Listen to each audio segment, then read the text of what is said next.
Hello everyone, আসসালামু আলাইকুম। কেমন আছেন সবাই? আশা করি ভালো আছেন। আল্লাহর রহমতে আমি অনেক অনেক ভালো আছি। আজকে যাব আমার মেজো ননদের বাড়িতে। তো ওখানে গিয়ে কী করলাম সব কিছু আপনাদের সাথে শেয়ার করব। তো তার আগে কিছু কথা বলতেছি, কেউ ভিডিওটা স্কিপ করবেন না প্লিজ, দেখতে থাকবেন পুরো ভিডিওটা। আমি অনেকবার দেখেছি, আমি যখন আমার যখন কেউ আমার ভিডিও দেখে, তো আমিও যদি তাদের ভিডিওগুলো দেখি, ওরা বেশি বেশি আমার ভিডিওগুলো দেখে। তো তখন আমার রিচ, এঙ্গেজ, ফলোয়ার্স সব কিছুই একেবারে ঠিকঠাক থাকে, মানে সবুজ থাকে, বাড়তেই থাকে। তো যখন হচ্ছে কি আমি একটু অসুস্থ থাকি কিংবা ব্যস্ত থাকি, তখন হচ্ছে কি তাদের ভিডিওগুলো দেখতে পাই না। তো তারা হচ্ছে কি আমার ভিডিওগুলো দেখে না। আমি এরকম অনেকবার হয়েছে। তো পুরো রমজান মাসে আমি একটু ব্যস্ত ছিলাম। আমি কোনো রকম লাইভ করি না, কোনো রকম ভিডিও কারো আমি তেমন একটা দেখতে পারি না, আমারও তেমন একটা ভিডিও দিই না, অল্প অল্প দিছি। আমার পুরো রমজান মাসে আমার একেবারে অবস্থা খারাপ হয়ে গেছিলো আমার পেজের। তো যাই হোক, আমি রমজান 20টার পরে আমি গ্রামে চলে গেছি আমাদের বাড়িতে। তো ওখানে গিয়ে হচ্ছে কি আমি আরও ব্যস্ততার মধ্যে পড়ে গেছি। ভিডিও তেমন একটা দিতে পারি নাই, অনেক অনেক ভিডিও করে রেখেছি কিন্তু দিতেই পারতেছিলাম না, সময় পাচ্ছিলাম না। তারপর আবার কারেন্ট থাকে না, ওয়াইফাই যেহেতু ইউজ করা হয় বাড়িতেও এইখানেও। তো যাই হোক, এই জন্য তখন আমি আমার ওই যারা আবার সবসময় অ্যাক্টিভ থাকতো, আমার ভিডিওগুলো দেখতো, আমি তাদেরকে তখন হারিয়ে ফেলছি। যাই হোক, আর ঈদের এক সপ্তাহ পর আমি আবার চলে এসেছি আমার স্বামীর বাড়িতে, নারায়ণগঞ্জে আমি যেখানে থাকি। তো ওইখানে আসার পর এখন হচ্ছে গিয়ে আমি ভিডিও দিতেছি, সুন্দর সুন্দর যে ভিডিওগুলো আমি বাড়িতে গিয়ে এডিটিং করে রেখেছিলাম, তো ওইগুলোই আমি দিতেছি একটু একটু করে। তো যারা হচ্ছে গিয়ে দেখতেছি, কমেন্ট করতেছি, আমিও তাদের ভিডিওগুলো দেখতেছি, কমেন্ট করতেছি।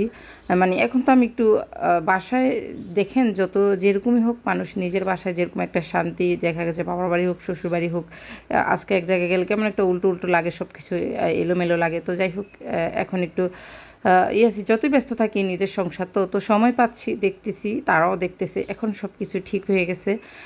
আমার কাছে খুব ভালো লাগতেছে। দেখেন, আমরা সবাই যদি সবার পাশে থাকি, সবাই সবার ভিডিও দেখি, একদিন কিন্তু সবাই সফলতা পাবো।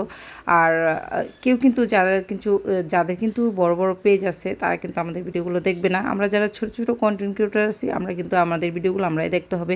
আমাদের পেজটা বড় করতে হলে আমরাই আমাদের ভিডিওগুলো দেখতে হবে, তা না হলে সবাই কিন্তু একদিন মানে নিচেই পড়ে থাকবো, একদিন কোনো দিনই সফলতা পাবো না আমরা। তো যাই হোক, আপনি আমার ভিডিও দেখবেন, আমি আপনার ভিডিও দেখব, কমেন্ট করব। এটা কিন্তু আপনার পেজও ভালো থাকবে, আমার পেজও ভালো থাকবে। এটা আমি কয়েকবার দেখেছি। তো এবার আমি মানে চিন্তা করে দেখলাম যে আমি যতই ব্যস্ত থাকি না কেন, যারা আমার ভিডিও দেখে কমেন্ট করে, আমি কিন্তু তাদের ভিডিও, মানে যতই ব্যস্ত থাকি না কেন, তাদের ভিডিও আমি দেখব, কমেন্ট করব। সবাই কিন্তু এই কাজটা করবেন প্লিজ। এরকম করলে কিন্তু একদিন সবাই সফলতা পাবেন, তখন দেখবেন। আর মানুষ বেশিরভাগ কী করে জানেন, যাদের পেজ বড় আছে তাদের ভিডিওগুলো কিন্তু বেশি বেশি দেখে। যেমন ধরেন, লাখের উপর যাদের ফলোয়ার্স আছে, 50-এর উপর যাদের ফলোয়ার্স আছে, তাদের ভিডিওগুলো সবাই দেখে। তো আমাদের 1,50,000 ফলোয়ার্স করতে হলে কিন্তু আমরাই আমাদের ভিডিওগুলো দেখতে হবে, আমরাই আমাদেরকে মানে ভিজিট করতে হবে, আমরাই আমাদের পাশে থাকতে হবে সবাই। আমরা যারা ছোটো ছোটো কন্টেন্ট ক্রিয়েটর আছি, 5,000, 10,000, 20,000 এরকম যারা কন্টেন্ট ক্রিয়েটর আছি, তো যাই হোক, আমরা আমাদের পাশে থাকবো, আমরা সবাই আমাদের ভিডিওগুলো দেখবো, তাহলে কিন্তু একদিন আমরা সবাই সফলতা পাবো ইনশাল্লাহ। তো যাই হোক, অনেক কথা তো বললাম। এদিকে চলে এলাম আমার ননদের বাড়ির খুব কাছাকাছি, আমার মেজো ননদের বাড়িতে আসলাম।